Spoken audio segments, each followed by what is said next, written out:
बहुत समय पहले अमेज़न के जंगल में पिंकी चिड़िया अपनी माँ टुनटुनी चिड़िया के साथ रहती थी। एक बार टुनटुनी चिड़िया का पति बीमार पड़ गया और कुछ ही दिनों में उसकी मौत हो गई। हे भगवान, ये तुमने क्या कर दिया? मेरे हंसते खेलते घर को उजाड़ दिया। टुन्नू, अब मैं तुम्हारे बिना कैसे रहूं?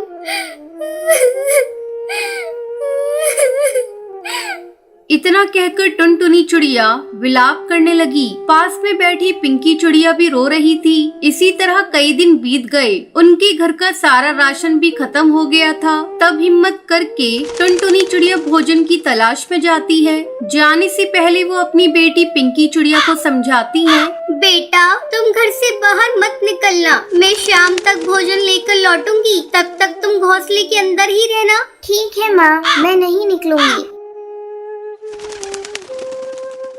टुनटुनी चिड़िया के जाते ही हरी ताई का बेटा मिट्ठू तोता टुनटुनी के घर आता है। अरे पिंकी, चला चलकर खेलते हैं। जब से तेरे पापा गुजरे हैं तू खेलने के लिए नहीं आती है। नहीं मिट्ठू, मैं खेलने नहीं जाऊंगी। मेरी माँ ने मुझे घोंसले से बाहर निकलने को मना किया है। पिंकी, तू अपनी माँ से बहुत डरती है। तू चल, तेरी माँ के वापस लौटने से पहले हम लोग खेलकर वापस चले आएंगे। और मिट्ठू तोता के बार बार जिद करने पर पिंकी चिड़िया उसके साथ खेलने के लिए चली जाती है।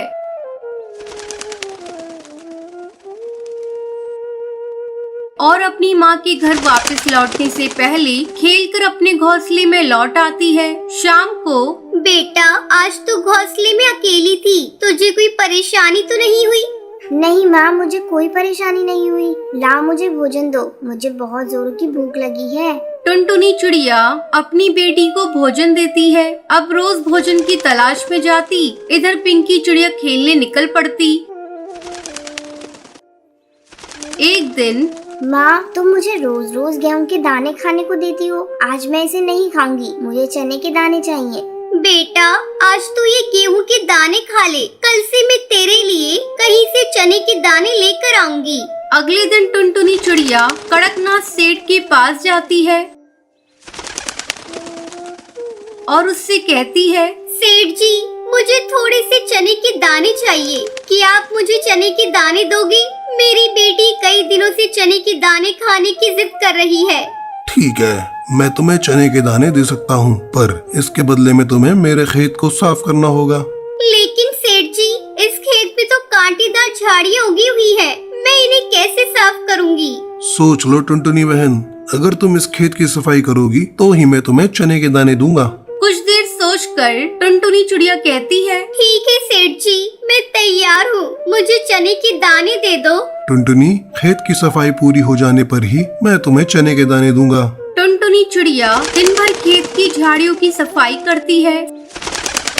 सफाई करते करते वो लहूलुहान हो जाती है। शाम को वो दाना लेकर घर लौटती है।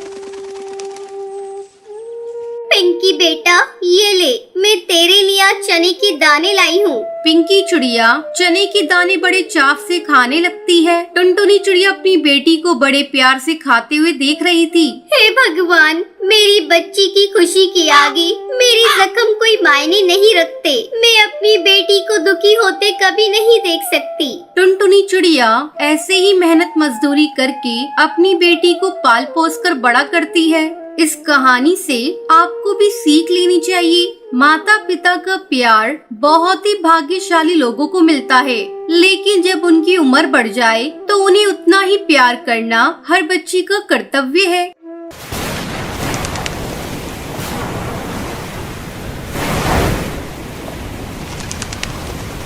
टुनटुनी अपने माँ बाप की इकलौती बेटी थी। उसके माँ बाप ने उसकी शादी बड़े ही धूमधाम से बंटी नाम के कबूतर से की थी। वो एक बहुत बड़ी कंपनी का मालिक था। टुनटुनी अपने ससुराल में बहुत खुश थी। अचानक एक दिन उसे खबर मिलती है कि बंटी की एक दुर्घटना में मौत हो चुकी है। बहू, किसका फोन है? अरे कुछ तो बोल बहू।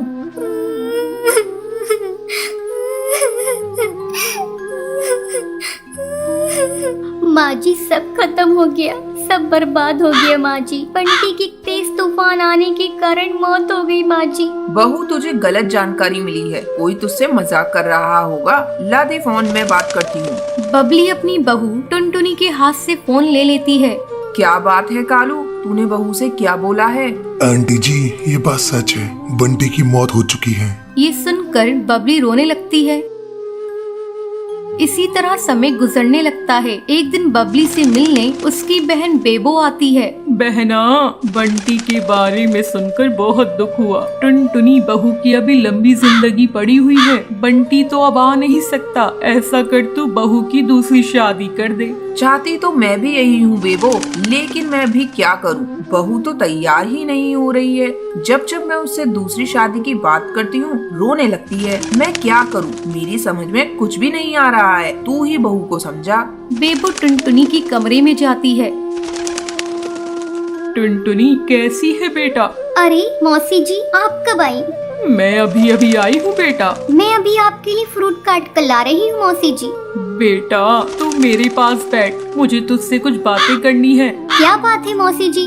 देख टुनटुनी, तेरी अभी बहुत लंबी जिंदगी है, तो मेरी बात मान, दूसरी शादी कर ले। अब बंटी तो वापस आ नहीं सकता। मौसी जी, आप ऐसी बातें मत कहिए। मैं बंटी को कभी भुला नहीं सकती। मैं दूसरी शादी अब नहीं करूँगी। देख टुनटुनी, मैं तेरे भले के लिए कह रही हूँ। तू तो जानती है ये दुनिया कैसी है।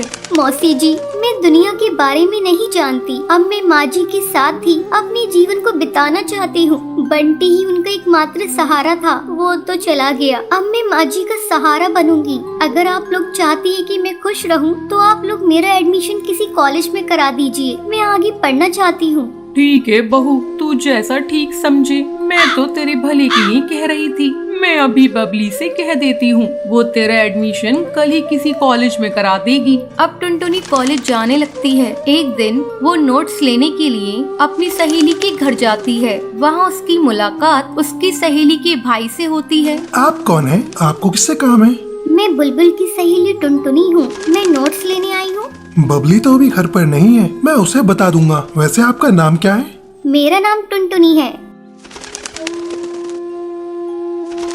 जब बुलबुल घर पर आती है तब उसका भाई रॉकी उससे कहता है, बुलबुल, तुम्हारी सहेली टुनटुनी तुमसे नोट्स लेने आई थी। हाँ भैया, मैंने ही उसे घर पर बुलाया था ताकि तुम उसे देख लो और वो तुम्हें देख ले। बेचारी विधवा है और मैं उसे अपनी भाभी बनाना चाहती हूँ। कहो तुम्हारी क्या राय है? ठीक है बुलबुल, मैं टुनटुनी से शादी करने के लिए तैयार हूँ। बुलबुल अपने भाई का रिश्ता लेकर टुनटुनी के घर जाती है।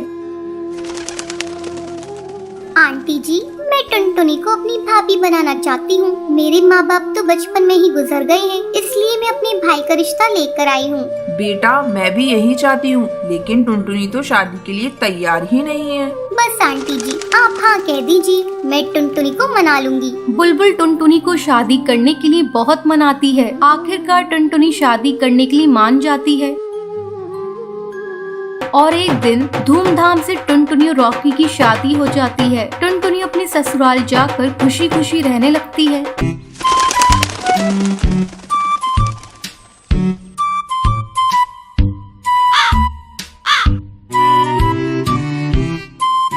एक जंगल में कल्लू नाम का एक हलवाई था। वो बहुत ही लालची था। वो कद में जितना छोटा था, शरीर से उतना ही मोटा था। उसकी तोंद बड़े मटके के आकार की थी। उसकी मिठाई की दुकान बहुत मशहूर थी। वो मिठाई बेचकर खूब पैसे कमाता था, लेकिन अपने लालची स्वभाव के कारण वो मिठाई में बहुत मिलावट करता था। मिलावटी मिठाई के दाम भी ऊंचे रखता था और किसी भी ग्राहक से ज्यादा पैसे वसूलने की कोशिश करता था। वो लालची होने के साथ साथ बहुत मीठी मीठी बातें करके पक्षियों को उल्लू बनाता था। एक दिन कुछ मिठाई लेने के लिए ग्राहक उसकी दुकान पर आए।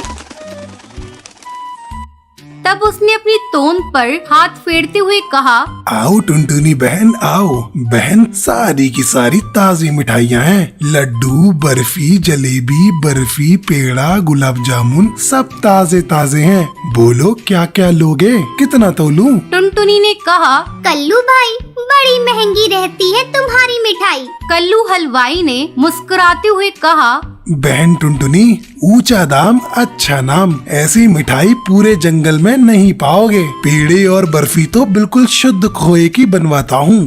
कल्लू भाई, ये पेड़ा तो आज का बना हुआ नहीं लगता है। कल्लू हलवाई ने टपाक से कहा। अजी टुनटुनी बहन, ये पेड़े अभी अभी ताजे बने हुए कारखाने से लाया हूँ। खुशबू से अंदाजा लगा लो मेरी बहन। इस प्रकार से वो अपनी बासी मिठाइयाँ भी बेच लेता था। कल्लू मिठाइयाँ बेचकर बहुत पैसे कमा रहा था, फिर भी उसके मन में और लालच आता गया। उसने एक दिन खोए के एक व्यापारी से संपर्क किया जो मिलावटी खोए का व्यापार करता था। हलवाई ने उससे मिलावटी खोया खरीदना शुरू किया। उसे मिलावटी खोया आधे से भी कम दाम में मिल जाता था और वो उससे मिठाई बनाकर बहुत पैसे कमाता था। इस प्रकार वो पक्षियों की सेहत और धन दोनों के साथ खिलवाड़ कर रहा था। कल्लू हलवाई की पत्नी ने एक दिन उसे टोका और कहा, आप ऐसा मत कीजिए, ये मिलावटी खोया आपके लिए बहुत बड़ी मुसीबत खड़ी कर सकता है। कल्लू ने गुस्से में आकर अपनी पत्नी से कहा, तू मेरे काम में टांग बतड़ा, व्यापार में ये सब कुछ करना पड़ता है।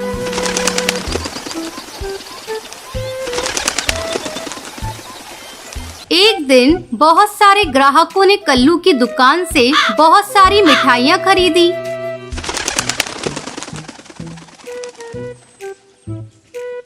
कुछ घंटों के बाद जंगल में बहुत सारे पंछी को फूड पॉइजनिंग हो गई, जिसने कल्लू की भी मिठाई खाई। वो सभी बीमार होकर हॉस्पिटल पहुंच गए। ये खबर पूरे जंगल में फैल गई।